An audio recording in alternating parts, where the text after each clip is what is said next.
Hello, welcome to Design for Recovery, the platform dedicated to exploring how intentional design can transform healthcare experiences and promote holistic healing. I remain your host, Lowell at DMA, and today we will examine a crucial yet often overlooked aspect of healthcare facility design: the establishment of dedicated spaces for meditation, prayer, and bereavement. These healing or sacred spaces extend beyond mere clinical interventions. They cater to the spiritual, emotional, and psychological needs of patients, families, and even healthcare staff, ultimately enhancing resilience, alleviating stress, and improving overall well being. Let us dive into how thoughtful architecture and interior design can foster comfort, dignity, and hope during some of life's most challenging moments.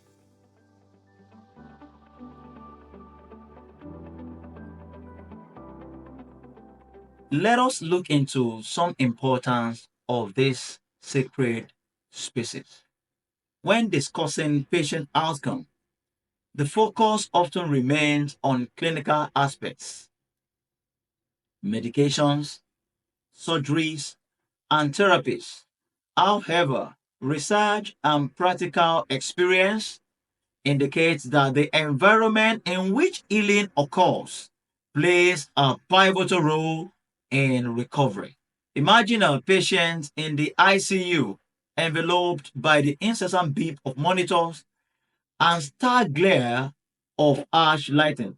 Now picture a tranquil meditation room, softly illuminated just a short distance down the hall. Studies demonstrate that access to tranquil, contemplative environments can significantly reduce anxiety, lower perceived pain, and assist individuals in processing emotions during stressful hospital stays. It is no surprise that staffs who have similar spaces nearby report improved stress management and greater job satisfaction, benefits that can also extend to our patients. Healthcare encompasses more than physical realm. For many individuals, spirituality offers strength and hope. Multi-faith prayer rooms honor diverse beliefs, reinforcing cultural competence and enhancing patient satisfaction. Patients who can engage in familiar rituals often experience a greater sense of peace, which translates into improved treatment adherence. I want us to look into this particular importance of how these sacred places affect positively the grieving process and closure. At the end of life, family require privacy and dignity.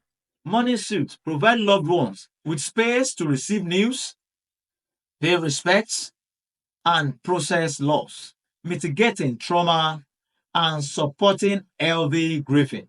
By integrating these spaces into the fabric of hospital and clinics, administrator conveys that healing is holistic, that mind, body, and spirit are all significant. On this segment, we will discuss the special requirements for these sacred spaces. And let's begin with the meditation or mindful room, the non denominational retreat designed for stress reduction. Whether it is a patient preparing for surgery or a family member awaiting news, or a nurse on a break. These spaces provide essential respite. Let's look into the required size and layout. The size should be between minimum 160 to around 250 square feet that will accommodate 4 to 6 users at once with floor seating or mat. This space should be designed as an open or unclustered floor plan. What about the recommended finishes and flooring? Soft and low pile carpets or warm wood tones create a serene atmosphere. We should try as much as possible to avoid glossy surface finish that reflects harsh hospital lighting. We should implement an indirect and adjustable lighting. Harsh overhead fixtures should be reserved for emergency areas. For recommendation on acoustics and soundproofing, a sound absorbing wall panels and sealed doors are imperative. A true sonic retreat is necessary that is free from hallway chatter or medical alarm. Recommendation regards the ventilation and cooling. A dedicated HVAC zone with adjustable vents ensures personal comfort. Let's try as much as possible to integrate dimmer switch for lighting and smart control for any audio visual equipment included. Ideally, this space should be positioned near staff lounge or family waiting area, which should be buffered from main corridors. If possible, it should be located adjacent to a garden or courtyard windows, as a glimpse of greenery can significantly enhance mental well-being. Now let's discuss special requirements for prayer and multi-faith rooms. These are not merely rooms, they serve as sanctuaries for rituals, reflection, and solace, essential in cultural diverse community. What are the recommended size and capacity? We should allocate approximately 2 square meter per person. For 8 to 10 individuals, we should plan between 20 and 25 square meter for the main prayer areas. For the interior decor, we should try and maintain simple and non-specific finishes. Avoid permanent iconography unless it is a dedicated faith room. We should try as much as possible to utilize muted colors or natural material. For ablution area as required by many faiths, that is washing before prayers, we should designate 13 square meters for basin and benches, ensuring non-slippery flooring and floor drains. Fixtures and furniture may not be needed in these spaces. Instead, we should opt for open floor or built-in benches to avoid tables or chairs that may conflict with ritual postures. We should try as much as possible to include discrete storage niches for prayer mats and scrolls. The position of this prayer room is quite important. The prayer rooms should be centrally located at each patient's floors with direct elevator access. They should be positioned adjacent to spiritual care offices or spiritual listening services to streamline support. In the case of privacy and wayfinding, universal symbols and muted signages should be employed. It should be buffered against noise with soundproofing, and we should consider low glare lighting for nighttime use. By accommodating a spectrum of faith under one roof, healthcare facility demonstrate respect and foster a sense of community.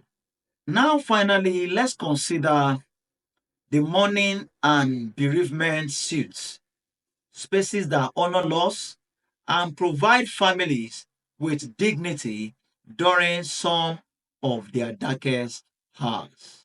A space of 12 square meter is adequate for small bereavement room.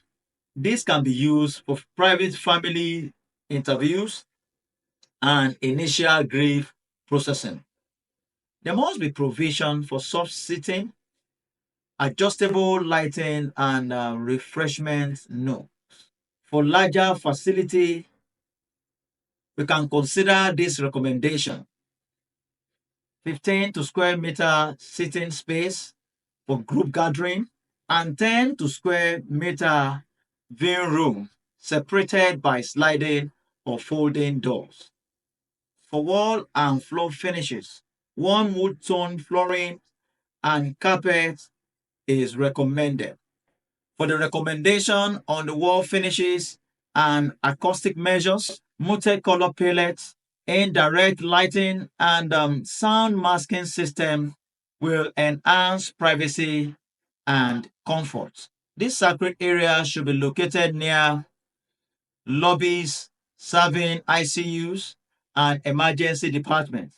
We should try as much as possible to ensure wheelchair accessible paths and discrete signage that can guide families away from public areas. For wayfinding specifics, you should try as much as possible to utilize low glare lighting. For nighttime visits, signages should be discreet that can guide those in need without alerting passerby. Implementing these thoughtful details demonstrates that institutions value compassion as much as care. In conclusion, designing spaces for meditation, prayer, and bereavement transcend aesthetics. It acknowledges the full spectrum of human experience in healthcare, from anxiety and pain to faith and grief.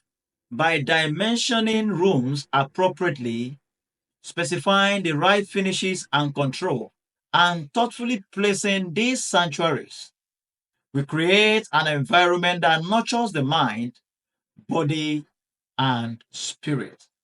Before I end this episode today, I would like to highlight few action steps for administrators and key stakeholders in healthcare industry.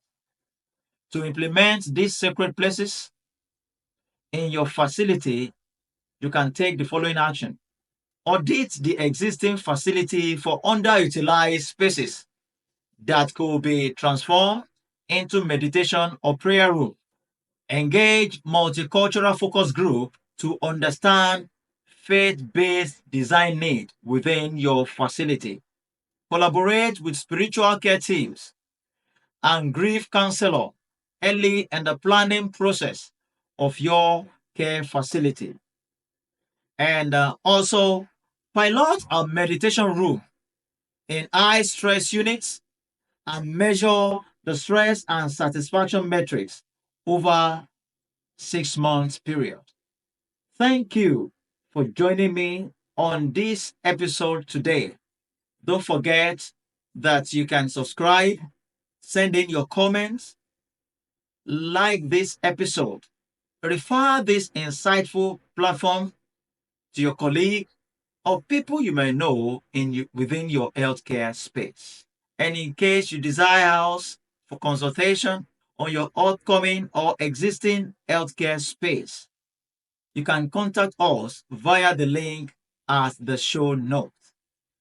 And until next time, when we shall meet again, be well and create spaces that care. I am Lowell at DME. Bye for now.